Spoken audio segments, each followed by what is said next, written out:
Hello guys, Bigg Boss Telugu season 8 నా opinion నేను చెప్తాను. మీకు ఇష్టమైతే లైక్ కొట్టండి, లేదంటే డిస్లైక్ కొట్టండి. మొదట ఈ చీఫ్ సెలక్షన్ విధానం ఏదైతే ఉందో అందులో నిఖిల్ యష్మిని చీఫ్గా సెలెక్ట్ చేసుకున్నాడు. అప్పుడు సోనియా పార్షియాలిటీ చూపించారు, లేదంటే ఫేవరిజం చూపించారని ఒక అలిగేషన్ వేయడం జరిగింది. అలా ఫేవరిజం చూపించలేదు అనేసి నిఖిల్ డిఫెండ్ చేసుకోవడం జరిగింది, యష్మి కూడా డిఫెండ్ చేసుకోవడం జరిగింది. కానీ నిజానికి రీసెంట్గా జరిగిన ఒక ఇన్సిడెంట్ వల్ల నిజంగానే అది ఫేవరిజం అని నాకు అర్థమైంది.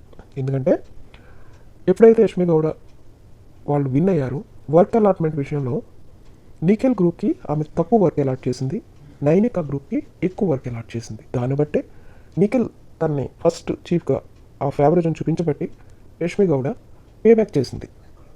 అంతే, అంటే ఫేవరిజం అక్కడ యష్మి గౌడ కూడా చూపించింది. వాళ్ళిద్దరూ కలిసి ఆడుతున్నారు అనడానికి అదొక నిదర్శనం. ఏమైతే సోనియా అలిగేషన్ వేసిందో దట్ ఈస్ కరెక్ట్ అని నా ఉద్దేశం.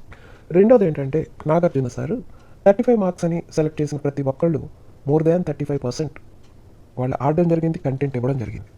కంటెంట్ ఇవ్వలేదు 35% ఉన్న వాళ్ళు ఎవరు అంటే నా ఉద్దేశంలో నబీల్ ఉన్నాడు, పృథ్వీరాజ్ ఉన్నాడు, శేఖర్ భాష ఉన్నారు. అలాగే బేబక్క కొద్దో గొప్ప కంటెంట్ ఇవ్వడం జరిగింది. కానీ ఆమె ఎలిమినేట్ అయిపోవడం మాత్రం దట్ ఈస్ అన్ఫెయిర్ అని నా ఉద్దేశం. మీ ఒపీనియన్ ఏంటో మీరు కూడా షేర్ చేసుకోండి ఫ్రెండ్స్. Thank you.